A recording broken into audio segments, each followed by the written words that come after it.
Hi అండి, అందరు బాగున్నారా? మీరందరు బాగుండాలి, నేను కూడా బాగున్నాను ఫ్రెండ్స్. చూడండి, మనకైతే కస్టమర్ ఎన్ని బ్లౌజులు అండి? 6. ఒకటి ఆల్రెడీ కుట్టాను. సో ఇవి కూడా మనం అయితే అన్నీ కూడా కంప్లీట్ చేయాలి కాబట్టి మనం వీటిని ఎలా కుడుతున్నాము, క్రాస్ కటింగ్ ఏనండి మొత్తం కూడా.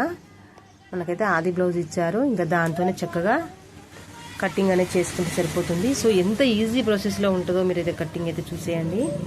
చూడండి, కూర సైడ్ మడతేసుకొని ఇలాగా బ్లౌజ్తో అయితే కొలిచి చూసుకోవాలి మనకు క్రాస్ వెళ్తుందా లేదా అని. ఆ తర్వాతనే కటింగ్ అనేది చేసుకోవాలి. ఒక్కొక్కరు అయితే చిన్న పీసులు ఇస్తారండి, అప్పుడు మనం ఇరక్కపోకుండా ఉండాలి అంటే ఇంకా మనమైతే కొలత చూసుకొని చక్కగా కటింగ్ అనేది చేసుకోవాలి. చూడండి, నేనైతే ముందు సైడ్ పట్టాను కదా, వెళ్ళింది కాబట్టి ఇంకా ఆది బ్లౌజ్కు చంక సైడు అటు చివర్ల ఇటు చివర్ల పట్టుకొని కొలత తీసుకున్నాను. ఇంకా ఇలాగ మధ్యలోకి మళ్ళీ మడతేసుకొని ఇక్కడ చూడండి బ్యాక్ పార్ట్కి మనం ఫస్ట్ క్లాత్ అంతా కూడా ఇలాగ నీట్గా అనుకొని ఇక్కడ కొంచెం అంతా కట్ చేసుకోవాలండి. సైడ్ జాయింట్ వేసేటప్పుడు పెరిగేస్తుంది కదా, కొంచెం అలాగ కట్ చేసుకుంటే సరిపోతుంది.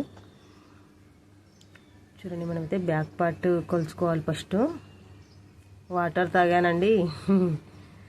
ఇదిగా ఇలాగ కింద కుట్టుకు మీద కుట్టుకు వదులుకొని చూడండి, ఇక్కడ మార్క్ కూడా ఇస్తాను. మన ఇంతలోనే కుట్టు కిందికి పోవద్దు, మీదికి రావద్దు. ఇది మనం పట్టేస్తాం కదా నడుము పట్టి, అప్పుడు చూడండి ఇలాగా ఇక్కడ కూడా ఒక మార్కింగ్ అనేది చేస్తున్నాను. అలా చేస్తే ఇంకా మనం ఆడికే కట్ చేసుకోవాలండి. ఇలాగా మనమైతే బ్యాక్ పార్ట్ కొలత తీసుకొని కట్ చేసుకోవాలి. చూడండి, ఇలాగా కటింగ్ చేసుకున్న తర్వాత ఆ పీస్ ఇంకో కట్ చేయంగా మిగిలిన పీస్ ఇంకో పీస్ ఉంటుంది కదండి, దాన్ని ఈ విధంగా క్రాస్గా వేసుకోవాలి. చూడండి, ఇలాగా నీట్గా సదురుకుంటూ వేసుకోవాలి. ఇక్కడ చూడండి, అయితే చిన్న సూది ఇక్కడ కదులుతూ ఉందండి. మనకు కదిలితే కటింగ్ అనేది చేంజ్ వస్తుంది. సో దాన్ని దృష్టిలో పెట్టుకొని మనం నేర్చుకునేటప్పుడు ఖచ్చితంగా ఇలాగా కదలకుండా ఉండాలి కదా. మనకి ఇలాగ చిన్న చిన్న పిన్నులు అయితే యాడ్ చేసుకోవడం బెస్ట్.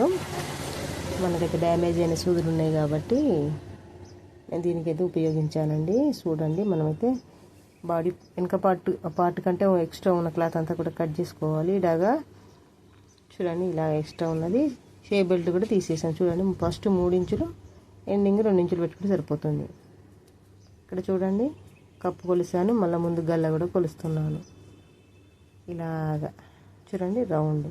మేము రౌండ్ చేయలేకపోతున్నాం అని అన్నప్పుడైతే మనమైతే ఒక మార్క్ చేసుకొని మార్క్లో రౌండ్ తింపుకుంటే సరిపోతుందండి.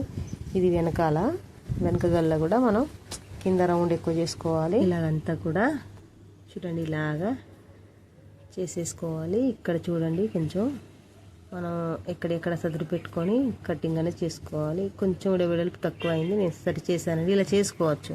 మనం మార్కింగ్ చేసామనుకో ఇంకా రెండోసారి కటింగ్ ఉండదు. మార్కింగ్ లేనప్పుడు ఇలాంటి చూసుకుంటూ మన నజర్తో చూసుకుంటూ కటింగ్ అనేది చేసుకోవాల్సి వస్తుంది. ఎక్స్ట్రా కటింగ్ మనం మార్కింగ్ చేసామనుకో ఒక్కటే కటింగ్, మనం అంతలోపే ఉంటాం కాబట్టి సరిగా వస్తుంది.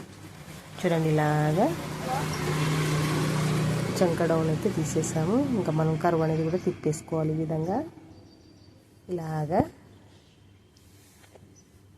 చూడండి, మనమైతే ఈ చిన్న కట్స్ ఎందుకు పెడుతున్నానంటే మనం డాట్స్ పెడతాం కదండి. ఇంకా డాట్స్ దాన్ని సెంటర్ పాయింట్ తీసుకొని పెట్టుకుంటే సరిపోతుంది. మనం ఏడబెట్టాలి దానికి పెట్టిన కరెక్ట్ సూట్ అయితే లేదా అన్న టెన్షన్ కూడా ఉండదు. ఇక్కడ అన్నీ కూడా ఇలాగ పెట్టుకోవడం వల్ల మనం దీని సెంటర్ పాయింట్ తీసుకుంటే సరిపోతుందండి చక్కగా. ఇవన్నీ చిన్న చిన్న టిప్స్ మనం చేస్తూ ఉంటే మనకు అబ్జర్వ్ అవుతాయండి.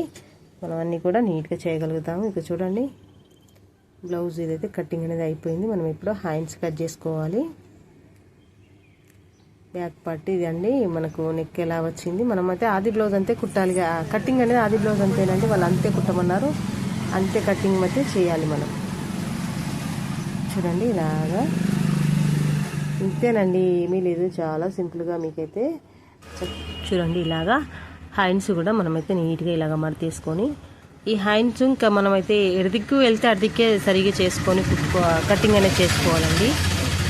అవి హాఫ్ హ్యాండ్సే కాబట్టి మనం ఏదో విధంగా వేసైతే కటింగ్ చేయొచ్చు. ఫుల్ హ్యాండ్స్ అయినప్పుడు అయితే టాస్క్ అవుతుంది. అందుకోసమని మనం బ్లౌజ్ పీస్ స్టార్టింగే ఎలా వెళ్తుంది అసలు కొలతకి ఇచ్చిన బ్లౌజ్ తోటి కొంచెం చూస్తేనే బాగుంటుంది. అందుకోసమని చూడండి, ఈ పీసులు అయితే చిన్న ఒక్కొక్కరు అయితే చిన్న పీసులు ఇచ్చి కూడా పెద్ద అన్నీ కూడా హెవీగా అడుగుతారు. అప్పుడు మనకు అప్పుడే చెప్పొద్దా అని అంటారండి. మాట రాకుండా చూసుకోవాలి. మనమైతే చక్కగా కటింగ్ అనేది చేసుకోవచ్చు.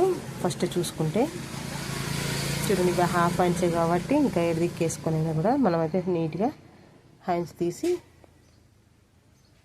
ఇక్కడ చూడండి సరి చేసుకోవాలి. ఇక్కడ షేప్ అనేది హ్యాండ్ షేప్ అనేది సరి చేసుకోవచ్చు. మీరు పాత వాటి మీద ట్రై చేయండి, ప్రయత్నం చేయండి, సక్సెస్ఫుల్గా వస్తుంది. ఇంకా మనమైతే ఇంకా వేరే వీడియోతో మంచి సో నెక్స్ట్ వీడియోలో చాలా ఇంపార్టెంట్ విషయాలు అయితే మాట్లాడుకుందాం. సో మనందరికీ వినియోగంలో ఉండే ముచ్చట్లు అయితే మాట్లాడుకుందాం ఫ్రెండ్స్. Thanks for watching.